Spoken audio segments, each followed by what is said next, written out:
പ്രിയമുള്ളവരെ, ശ്രീഹാകാലത്തിൻ്റെ ഏറ്റവും അവസാനത്തെ ആഴ്ചയിലേക്ക് നാം കടക്കുകയാണ്. ശ്രീഹാകാലം പരിശുദ്ധാത്മാവിൻ്റെ ആഗമനത്തിന് ശേഷം പെന്തക്കോസ്ത് തിരുനാളിൻ്റെ തുടർച്ചയായുള്ള 7 ആഴ്ചകളുടെ ഒരു കാലമാണ്. അതുകൊണ്ടാണ് നമ്മളുടെ സഹോദരി സഭകളിൽ ചിലതിൽ ഈ കാലഘട്ടത്തിന് പെന്തക്കോസ്തി കാലം എന്നുകൂടെ പറയുന്നത്. ഇന്നത്തെ സുവിശേഷം പരിശുദ്ധാത്മാവിനെക്കുറിച്ച് വീണ്ടും നമ്മെ ഓർമ്മിപ്പിക്കുകയാണ്.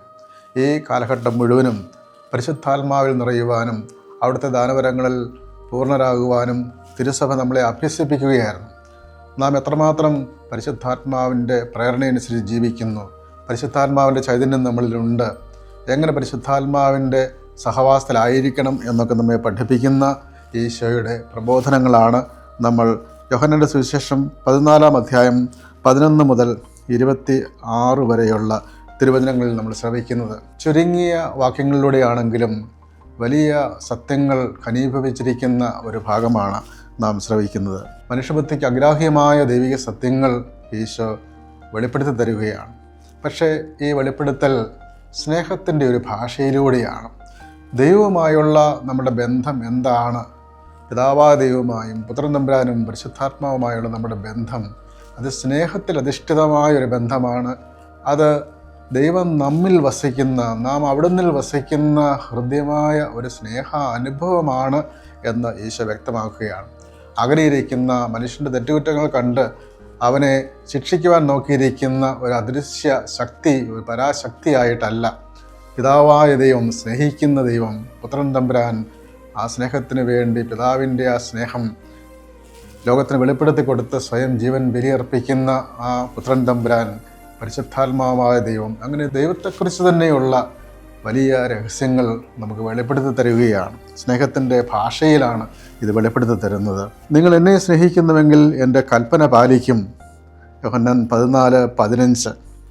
ഈശോ ആദ്യം പറയുന്നത് എൻ്റെ കൽപ്പനകൾ, പഴയ നിയമത്തിൻ്റെ കൽപ്പനകൾ, അതിൻ്റെ പൂർണ്ണതയാണ് ഈശോയുടെ കൽപ്പനകൾ. 10 കൽപ്പനകളുടെ പൂർണ്ണതയാണ്. അതെന്താണ്? സ്നേഹത്തിൻ്റെ കൽപ്പനയാണ്. ഈശോ തന്നെ നൽകുന്ന പല കൽപ്പനകളുണ്ടല്ലോ. എൻ്റെ ഓർമ്മയ്ക്കായി ഇത് ചെയ്യുവിൻ, പരിശുദ്ധ കുർബാന അർപ്പണത്തെക്കുറിച്ചുള്ള കൽപ്പനയുണ്ട്.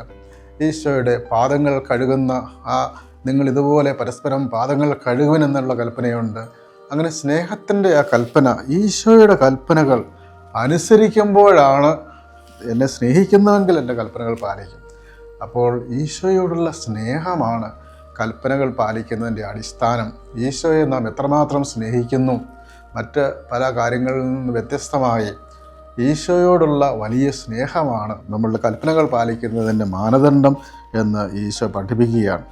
അങ്ങനെ കൽപ്പനകൾ പാലിക്കുമ്പോൾ ഞാൻ എൻ്റെ പിതാവിനോട് അപേക്ഷിക്കുകയും എന്നേക്കും നിങ്ങളുടെ കൂടെ ആയിരിക്കുവാൻ മറ്റൊരു സഹായകനെ അവിടുന്ന് നിങ്ങൾക്ക് തരികയും ചെയ്യും. അതാണ് പാറക്ലേത്ത, സഹായകൻ.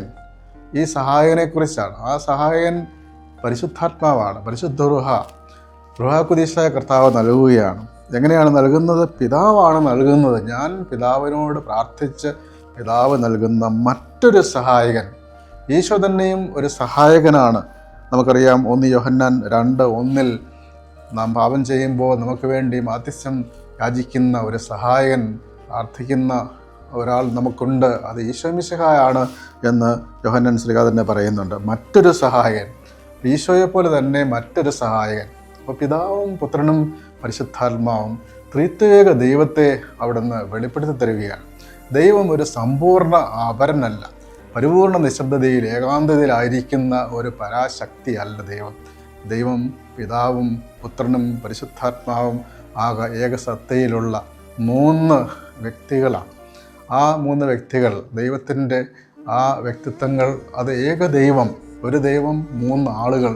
അതാണ് തിരുസഭ നമ്മൾ പഠിപ്പിക്കുന്നത്. അത് ഈശോയുടെ കൽപ്പനയിലൂടെയാണ്. ഈശോ നമ്മൾക്ക് വെളിപ്പെടുത്തി തന്നതാണ്. ഇപ്പോൾ ദൈവം പ്രകൃതി ശക്തികളെ ദൈവമായി ആരാധിക്കുന്നു, അല്ലെങ്കിൽ മറ്റു തരത്തിലുള്ള മനുഷ്യ സങ്കല്പങ്ങൾ വെച്ചുകൊണ്ട് ദൈവീയത്തെ മനസ്സിലാക്കുന്നു. അതിനുപരിയായി ദൈവം പിതാവും പുത്രനും പരിശുദ്ധാത്മാവുമാണ്, ഏകദൈവമാണ്. ആ പിതാവ് സ്നേഹിക്കുന്ന, തൻ്റെ ഏകജാതന് നൽകുവാൻ തക്കവിധം ലോകത്തെ അത്രയധികമായി സ്നേഹിക്കുന്ന ആ ദൈവം, പുത്രൻ തമ്പുരാൻ മനുഷ്യകുലത്തിൻ്റെ പാപങ്ങൾക്ക് വേണ്ടി സ്വയം ബലിയായി അർപ്പിച്ച സ്നേഹത്തിൻ്റെ കൽപ്പനകൾ നമുക്ക് നൽകിയ, വലിയ മാതൃക നൽകിയ, ത്യാഗോജ്ജലമായ ആ മാതൃകയിലൂടെ അവിടുന്ന് തൻ്റെ ജീവൻ ബലിയർപ്പിച്ച് മരിച്ച് ഉത്ഥാനം ചെയ്ത് പിതാവിൻ്റെ വലത്തഭാഗത്തിരിക്കുന്ന പുത്രൻ തമ്പുരാൻ, പരിശുദ്ധാത്മാവ് ഈ സ്നേഹത്തിൻ്റെ ചാലക ശക്തിയായി നമ്മിൽ ജീവിക്കുന്ന ആ പരിശുദ്ധാത്മാവ്, അതേക്കുറിച്ച് കർത്താവ് വെളിപ്പെടുത്തുകയാണ്. അതുകൊണ്ട് കർത്താവ് പിന്നീട് പറയുകയാണ്, മറ്റൊരു സഹായകനെ നിങ്ങൾക്ക് തരും. അവൻ ഈ സത്യാത്മാവ്, പരിശുദ്ധാത്മാവ് സത്യത്തിൻ്റെ ആത്മാവാണ്. 3 പ്രാവശ്യം ആവർത്തിക്കുന്നുണ്ട് സത്യാത്മാവ്. യോഹന്നാന്റെ സുവിശേഷത്തിൽ 14:26 നമ്മൾ വീണ്ടും കാണുന്നുണ്ട് ഈ സത്യാത്മാവ്. 16:13 പറയുന്നുണ്ട്, ഈ ആത്മാവ് സകല സത്യങ്ങളുടെയും സാകല്യത്തിലേക്ക്, പൂർണ്ണതയിലേക്ക് നമ്മെ നയിക്കും. പരിശുദ്ധാത്മാവ് സത്യത്തിൻ്റെ ആത്മാവാണ്.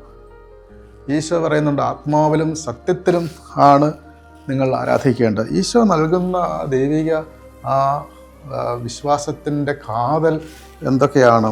ഈ സത്യാത്മാവിനെ അറിയുക, അതിൽ ജീവിക്കുക കർത്താവ് എടുത്തു പറയുന്നൊരു കാര്യമാണ്.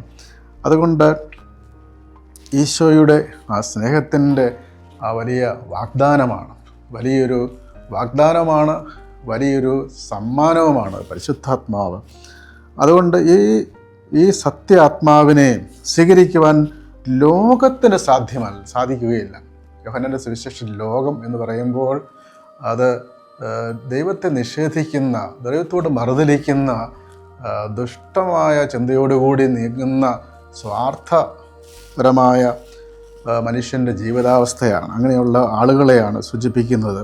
30 പ്രാവശ്യം ആവർത്തിക്കുന്നുണ്ട് ഈ ലോകം. ഈ ലോകത്തിൽ നിന്ന് വ്യത്യസ്തമാണ്. ഇത് കർത്താവ് നൽകുന്ന സ്വർഗീയമായ ആ ലോകം, സ്വർഗീയമായ ആ അനുഭവം. ഇത് സ്വീകരിക്കുവാൻ ലോകത്തിന് സാധിക്കുകയില്ല. അലക്സാണ്ട്രിയയിലെ വിശുദ്ധ സിറിൽ അദ്ദേഹം പറയുന്നുണ്ട്, അവിശ്വാസികൾക്ക്, അതാണ് ഈ ലോകം എന്ന് പറയുന്നത്, അവരുടെ ഹൃദയം പാപം മൂലം അന്ധമായിരിക്കുന്നു. അവരുടെ ഹൃദയത്തിൽ പരിശുദ്ധ റൂഹ ഇല്ലാത്തതിനാൽ അവർക്ക് പരിശുദ്ധാത്മാവിനെ സ്വീകരിക്കുവാൻ കഴിയുകയില്ല. അതുകൊണ്ട് ലോകത്തിന് സാധിക്കുകയില്ലെന്ന് പറയുമ്പോൾ പരിശുദ്ധാത്മാവ് ഇല്ലാത്ത അവസ്ഥയാണ്. അവനെ കാണുകയോ അവരറിയുകയോ ചെയ്യുന്നില്ല. എന്നാൽ നിങ്ങൾ അവനെ അറിയുന്നു, അവൻ നിങ്ങളോടൊത്ത് വസിക്കുന്നു, നിങ്ങളിൽ ആയിരിക്കുകയും ചെയ്യുന്നു. അപ്പോൾ പരിശുദ്ധാത്മാവ് ആരാണ്, എവിടെയാണ് വസിക്കുന്നത്? പരിശുദ്ധാത്മാവിനെ നിങ്ങൾ അറിയുന്നു. അറിയുക മാത്രമല്ല, അവൻ നിങ്ങളോടൊത്ത് വസിക്കുന്നു, നിങ്ങളിൽ ആയിരിക്കുന്നു. അപ്പോൾ പരിശുദ്ധാത്മാവ് നമ്മിൽ വന്ന് വസിച്ചു കഴിഞ്ഞാൽ നമ്മോടുകൂടെ നിത്യമായിരിക്കും. അതാണ് പരിശുദ്ധാത്മാവിൻ്റെ പ്രത്യേകത.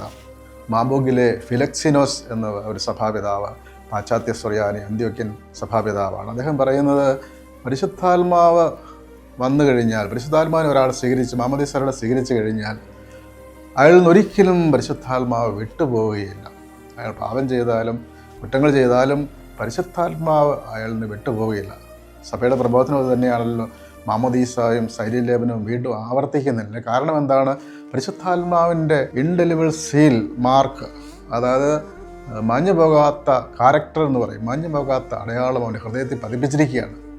അപ്പോൾ പാപം മൂലം മൃതമാകുന്ന അവസ്ഥയിൽ, അല്ല തിന്മയുടെ ശക്തിയിൽ അവൻ കീഴ്പ്പെടുമ്പോഴും അവൻ ആ പരിശുദ്ധാത്മാവിൻ്റെ സാന്നിധ്യത്തിൻ്റെ അനുഭവത്തിൽ നിന്ന് അകന്നു പോകുന്നു, അവനകന്നു പോകുന്നു. പക്ഷേ പരിശുദ്ധാത്മാവ് അവിടെയുണ്ട്. അവൻ്റെ മനസ്സാന്തരപ്പെട്ട് തിരിച്ചു വരാൻ അവന് അവസരമുണ്ട് എന്നാണ് ഈ സഭാപിതാവ് പറയുന്നത്. പരിശുദ്ധാത്മാവ് നമ്മുടെ കൂടെയുണ്ട് എന്ന് ഈശോ വീണ്ടും പറയുകയാണ്. നിങ്ങളെ ഈ പരിശുദ്ധാത്മാവിനെ കുറിച്ചുള്ള വാഗ്ദാനത്തിന് ശേഷം ഈശോ നൽകുന്ന വാഗ്ദാനം കൂടെ തുടർന്ന് പറയുകയാണ്, നിങ്ങളെ ഞാൻ അനാഥരായി വിടുകയില്ല. പഴയ നിയമത്തിൽ യെസക്കേലിൻ്റെ പുസ്തകം 34-ാം അധ്യായത്തിൽ ഇടയനായ ദൈവത്തെക്കുറിച്ച് പറയുന്നുണ്ട്. അതുപോലെ സങ്കീർത്തനം 72 അഗതികൾക്ക്, അനാഥർക്കൊക്കെ സംരക്ഷകനായ ദൈവം. അപ്പോൾ നിങ്ങളെ അനാഥരായി വിടുകയില്ല, ഞാൻ നിങ്ങളുടെ അടുക്കിലേക്ക് വരും. അപ്പോൾ ഈശോ കടന്നു പോകുമ്പോൾ നൽകുന്ന വിടവാങ്ങൽ പ്രഭാഷണമാണ്, മാളിക മുറി പ്രഭാഷണം, അപ്പർ റൂം ഡിസ്കോഴ്സ് എന്ന് പറയും. ആ പ്രഭാഷണമാണല്ലോ ഈ 13, 14, 15, 16 അധ്യായങ്ങളിൽ കാണുന്നത്. അതുകൊണ്ട് ഈ വിടവാങ്ങൽ പ്രഭാഷണത്തിൽ കർത്താവ് വിടവാങ്ങുമ്പോൾ കർത്താവ് പറയുകയാണ്, ഞാൻ നിങ്ങളെ അനാഥരായി വിടുകയില്ല, അല്പസമയം കൂടി ഞാൻ നിങ്ങളുടെ അടുക്കിലേക്ക് വരും, അല്പസമയം കൂടി കഴിഞ്ഞാൽ പിന്നെ ലോകം എന്നെ കാണുകയില്ല, എന്നാൽ നിങ്ങൾ എന്നെ കാണും. അപ്പോൾ ഈശോ ഉദ്ദേശിക്കുന്നത് കർത്താവിൻ്റെ ഇടാനുഭവവും മരണവും, പക്ഷേ ഉത്ഥാനത്തിലൂടെ അവിടെ നിന്ന് തിരിച്ചു വരും. ഞാൻ ജീവിക്കുന്നു, അതിനാൽ നിങ്ങളും ജീവിക്കും. അപ്പോൾ കർത്താവ് വലിയ പ്രതീക്ഷ അവർക്ക് നൽകുകയാണ്. ഭയവിഹ്വലരായിരുന്ന ശിഷ്യന്മാർക്ക്, ഒരു തരത്തിൽ പറഞ്ഞാൽ ദുഃഖം ഘനീഭവിച്ചിരിക്കുന്ന ശോകമോഹമായ ഒരു അന്തരീക്ഷത്തിൽ കർത്താവിൻ്റെ വിടവാങ്ങൽ പ്രഭാഷണത്തിൻ്റെ അവസരത്തിൽ കർത്താവ് ദിവ്യമായ വാഗ്ദാനം അവിടെ നൽകുകയാണ്. വിശുദ്ധാത്മാവിനെ നൽകുന്നു, ഈശോയുടെ സാന്നിധ്യം നൽകുകയാണ്. അതുപോലെ തന്നെ 20-ാം വാക്യം യോഹന്നാന്റെ സുവിശേഷത്തിലെ ദൈവശാസ്ത്രപരമായ ഏറ്റവും ഉത്തുംഗമായ ഒരു ചിന്തയാണ് കർത്താവ് അവതരിപ്പിക്കുന്നത്. എന്താണ്? അതിനാൽ ഞാൻ എൻ്റെ പിതാവിലും നിങ്ങൾ എന്നിലും ഞാൻ നിങ്ങളിലുമാണെന്ന് ആ ദിവസം നിങ്ങൾ അറിയും. ഒന്ന് കേട്ടാൽ മനസ്സിലാക്കാൻ പ്രയാസമുള്ള ദൈവിക സത്യമാണത്.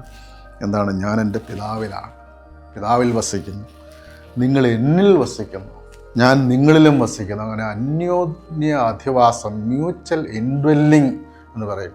അപ്പോൾ ദൈവവും ആയുള്ള നമ്മുടെ ബന്ധം, ഈശോയുമായുള്ള നമ്മുടെ ബന്ധം, ഒരു ഗുരുവിൻ്റെ കാൽപാദത്തിലിരുന്ന് പഠിക്കുന്ന ഗുരുവും ശിഷ്യനും തമ്മിലുള്ള ഒരു ബന്ധത്തിൽ അധികമായി ആത്മീയമായ ഒരു ഒന്നുചേരലായിട്ട് കർത്താവ് പറയുകയാണ്. അതാണ് യോഹന്നാൻ സുവിശേഷം അവതരിപ്പിക്കുന്ന ടെമ്പിൾ തിയോളജി, ദേവാലയ ദൈവശാസ്ത്രം. ദൈവം മനുഷ്യ ഹൃദയങ്ങളിൽ വസിക്കുവാൻ ആഗ്രഹിക്കുന്നു.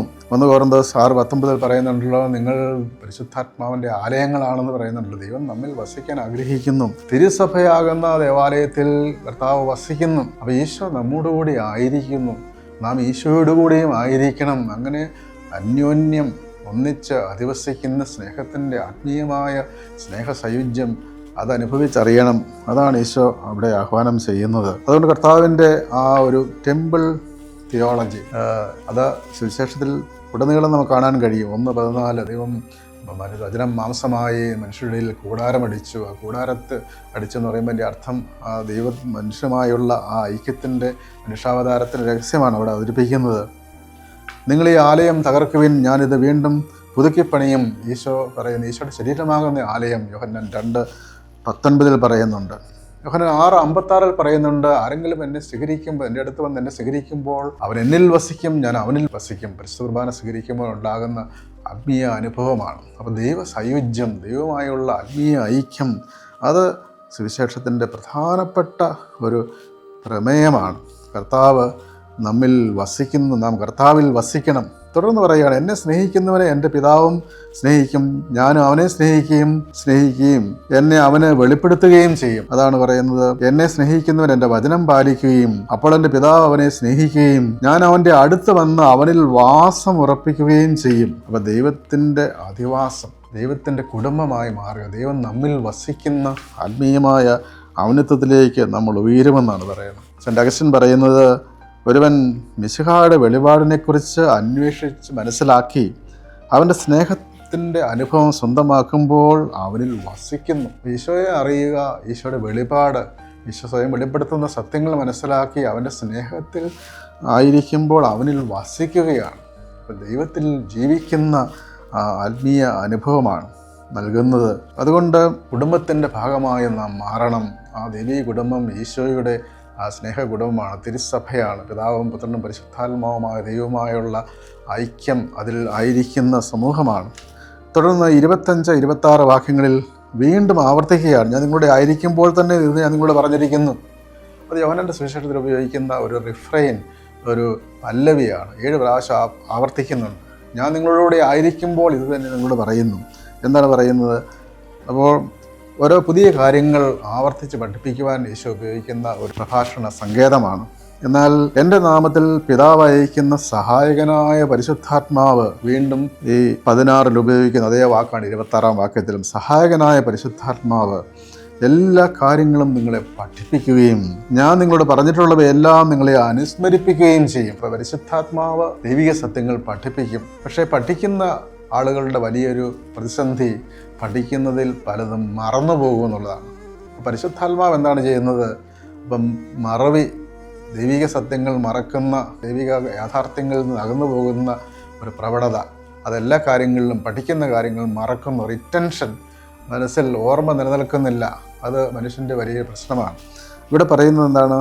പരിശുദ്ധാത്മാവ് അവയെല്ലാം നിങ്ങളെ അനുസ്മരിപ്പിക്കും. എൻ്റെ ഓർമ്മയ്ക്കായി നിങ്ങൾ ചെയ്യുവിൻ എന്ന് പറയുമ്പോൾ ആ ഓർമ്മ, ആ അനുസ്മരണം, അത് പരിശുദ്ധാത്മാവ് ദൈവിക സത്യങ്ങൾ നമ്മെ നിരന്തരം അനുസ്മരിപ്പിക്കുന്നു.